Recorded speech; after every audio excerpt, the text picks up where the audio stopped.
Ever stood in your living room, looked around, and wondered, what's this place really worth? Well, it's a natural question.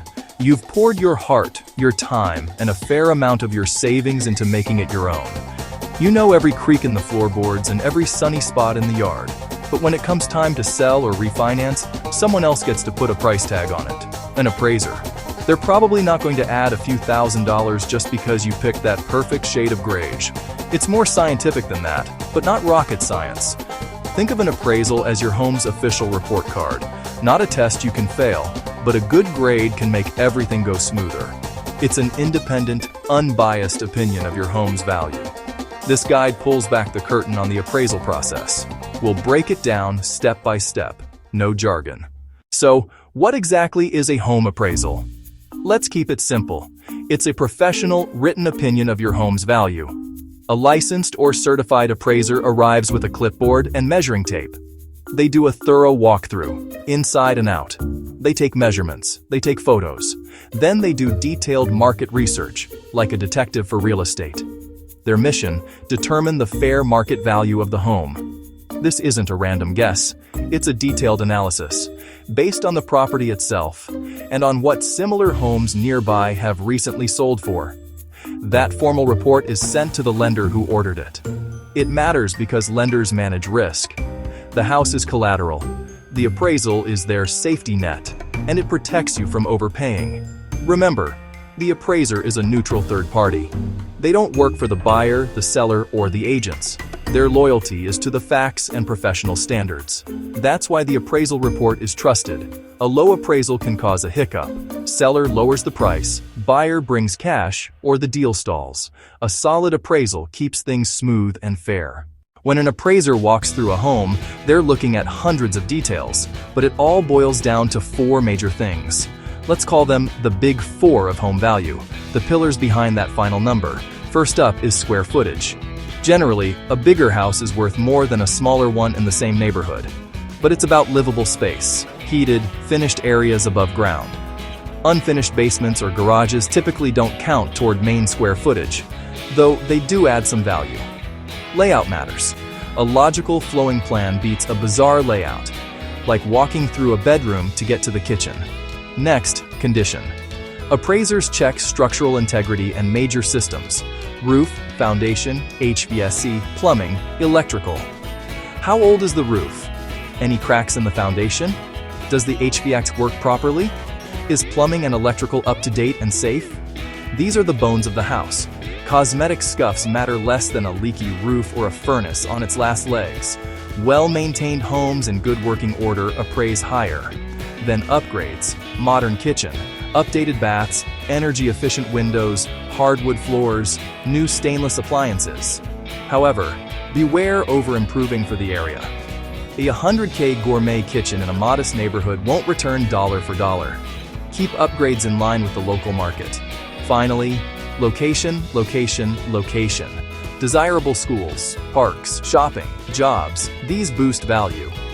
Next to a noisy highway or factory? Higher crime? These can drag value down.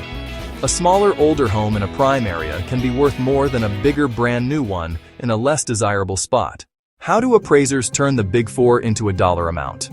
Comparable sales, aka comps. Finding recent nearby sales of similar homes is the heart of the process. They look for your home's twins, or close cousins. Apples to apples, not apples to Ferraris. Best comps sold within 90 days, sometimes 6 months if needed, ideally within a mile and in the same school district. They match age, square footage, bedroom and bathroom count, and lot size. No 2 homes are identical, so appraisers adjust the comps for differences. Your 2-car garage versus a comp's 1-car. They add value to that comp. Comp with a brand new kitchen but yours is 15 years old? They subtract value from that comp. They adjust for pools, finished basements, condition, and upgrades. This is the sales comparison approach. They'll pick at least 3 strong comps, adjust them, then reconcile the adjusted range to a single value. You might think an appraisal is an appraisal, no matter what, but that's not quite true. The basic valuation is similar, but the checklist changes with loan type. The 3 main loan types: conventional, FHA, and VA. Appraisers must ensure the home meets each lender's minimum standards. For conventional loans, the focus is market value, confirming the home is worth the price and general condition. They want it safe, sound, and marketable, but they're more lenient on minor cosmetic issues like a little peeling paint or a cracked tile. Major structural or safety issues are the big concern. FHA has stricter appraisal guidelines to protect buyers, especially first-timers. The appraiser follows FHA minimum property standards. They flag specific health and safety hazards, peeling lead-based paint in older homes, missing handrails, broken windows, and signs of a leaky roof. Repairs are required before closing. VA loans use minimum property requirements, ensuring the home is safe, sanitary, and structurally sound. They verify mechanicals work, the roof is sound, and the property is free from termites or dry rot. Move-in ready without major immediate repairs. The final VA report is called a notice of value. So finding value stays the same, but the hat changes. For FHA and VA, they're also scanning for safety and livability. Sellers should know the buyer's loan type. It may mean extra repairs. The VA basically wants to make sure your new home isn't a fixer-upper in disguise. When the number is low, yeah, it stings. It's disappointing, but it's not the end of the road. Take a deep breath. Low appraisals happen more than you think. Switch from emotional to strategic. Get a copy of the report. The lender provides it to the buyer, and the buyer can share it with you and the agents.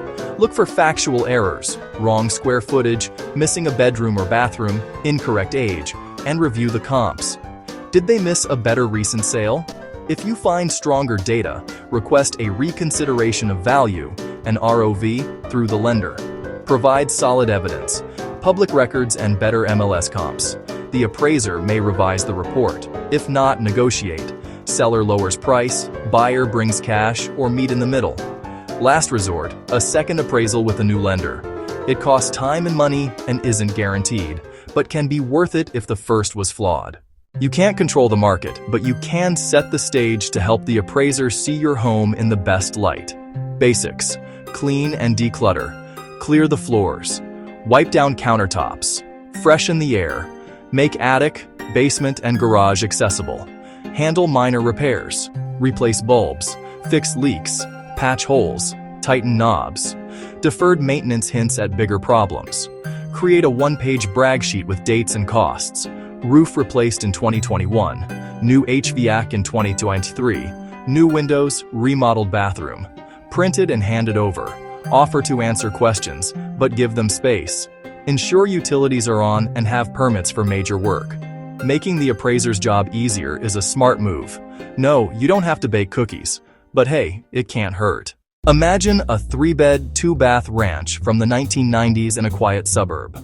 Contract price, $450,000, conventional loan. The appraiser, let's call her Jane, measures, photographs, notes condition and layout, and spots the seller's upgrade list, a 2021 roof and new granite countertops. Back at the office, she finds 3 comps, $445K with an older roof, $455K with a finished basement, and $400K with a smaller yard and dated bath. She adjusts for roof, basement, yard, and bath, then reconciles to a final value of $450,000. Report in. Deal moves forward smoothly. At the end of the day, an appraisal is just one step, an objective checkpoint to keep the deal sound. If you've cared for your home, kept up maintenance, and priced reasonably, it should go smoothly. If it comes in low, you have options. Review, provide better data, and negotiate. The key is to stay calm and professional. A great kitchen is wonderful, but it's the solid foundation, sound roof, and desirable location that anchor value. Be prepared. Be positive. Trust the process. Good luck, and welcome home.